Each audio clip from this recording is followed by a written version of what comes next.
은행들에게는 돈잔치 그만하라며 강제로 금리를 낮추라던 윤석열 정부는 소액 생계비 대출이라며 100만원을 연 15.9%라는 말도 안 되는 금리로 대출을 시작했습니다. 100만원이 시급하고 생계가 너무 힘든 서민들이 대출을 신청할 텐데 이자가 15.9%나 되는 게 말이 되는 소리입니까? 심지어 처음에는 50만원만 빌려주고 6개월 동안 이자를 성실하게 납부하면 50만원을 더 빌려준다고 하고 자빠졌습니다. 이거 무슨 정부가 나서서 서민들 상대로 대부업하고 있는 꼴 아닙니까? 도대체 누구의 머리에서 이런 생각이 나오고 있는 겁니까? 정말 상상 이상의 짓들을 서슴지 않고 있는 윤석열 정부입니다.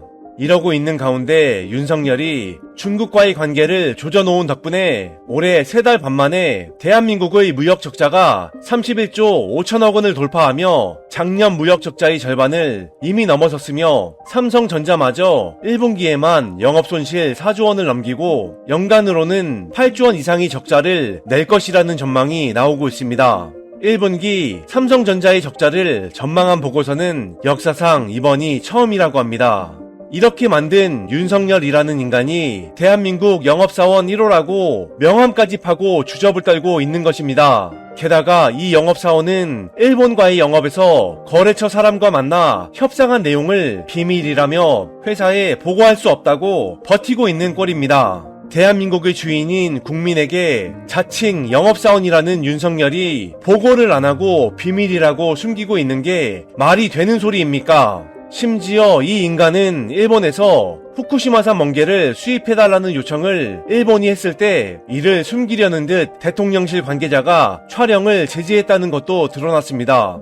그 자리에서 윤석열은 명확한 답변은 피했으나 멍게 수입 재개에 대해 긍정적인 것처럼 들리는 대답을 했다고 합니다. 윤석열은 도대체 어느 나라 영업사원입니까? 어찌 자신이 대통령으로 있는 한국의 국민들만 속이려고 하고 있는 것입니까? 이래놓고 윤석열은 국무회의에서 욕먹을 것을 두려워하지 말라는 소리를 나불댔고 상대가 담을 허물기만 기다리기보다 내가 이거 봐 하면서 먼저 허물면 옆집도 그 진정성을 보고 같이 허물게 된다며 자신이 일본에게 다 내줬다는 것을 인정하며 세계 외교 무대가 무슨 옆집 이웃과 하는 인간관계쯤으로 생각하고 있는 자신의 수준을 자백했습니다. 이따위로 하니 20대에서 50대까지의 윤석열 지지율은 30%도 안 되는 거 아닙니까? 이제 영남마저 지지율이 나락을 가고 있으며 대구 경북에서도 시국선언을 하며 들고 일어섰습니다. 이미 탄핵 사유는 차고 넘치니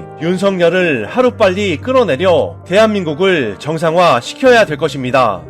도이치모터스 주가 조작 사건에서 40억을 넘게 자금을 댔던 김건희에 대해서는 소환조차 하지 않았으면서 2, 3억 원을 이용해 주가 조작에 가담한 공범들은 기소를 한 것으로 드러났습니다. 김건희는 이들보다 20배 이상 많은 도이치모터스 주식을 거래했고 1, 2차 주가 조작에 모두 쓰인 계좌 주인은 김건희와 그의 엄마 최은순 뿐이었습니다. 게다가 주가 조작 유죄 인정 부분의 전체 거래액이 20억 원 가량 되는데 15억 6천만 원이 넘는 금액이 김건희 계좌로 거래되었었습니다. 그런데도 검찰과 법원은 주범들은 무죄를 주거나 솜방망이 처벌을 하고 훨씬 적은 금액으로 가담한 공범들만 조지고 있는 것입니다.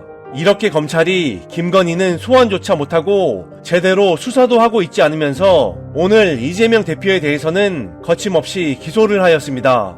하지만 그동안 검찰은 온갖 언론 플레이와 범죄자들을 회유하며 어떻게든 뭔지라도 묻히려고 했던 이재명 대표에 대해 결국 돈을 1원 하나 받았다는 증거는 하나도 못 찾아내고 못 만들어내며 결국 불구속으로 기소를 하였습니다. 검찰과 언론은 대선 경선 과정에서 이낙연이 꺼낸 대장동 프레임을 이 대표에게 그대로 씌우며 대선을 치르게 만들었고 천하동인이 이재명 것이다, 이재명이 녹취록이 나오는 그분이다 라며 언론 플레이를 하며 결국 0.7% 차이로 윤석열을 당선시켰습니다. 그렇게 많은 검사와 수사관들을 투입해 2년 가까이 뒤졌음에도 아직도 이재명이 대장동에 관련된 증거라고는 하나 못 찾아냈고 뇌물로도 기소를 못하였으니 이 얼마나 말도 안 되는 짓들을 한 것입니까? 검찰과 언론은 결국 누명을 씌워 지난 대선에 개입을 했던 셈입니다.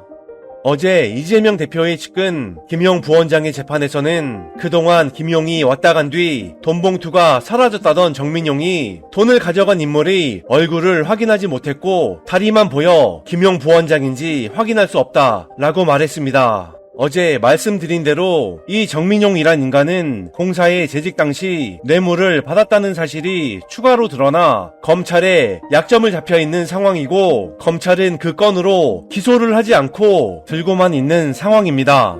이렇게 검찰은 사건을 꾸며가면서도 결국 이재명 대표에 대한 증거를 못 만들어내고 있는 것입니다. 검찰은 박근혜 정부 당시부터 이재명 대표를 털었지만 9년이 되도록 이재명이 얼마나 깨끗하게 살았는지만 밝혀주고 있습니다. 이런 검찰은 윤석열 정부와 함께 영원히 해체되어야 되는 집단이라고 생각이 듭니다.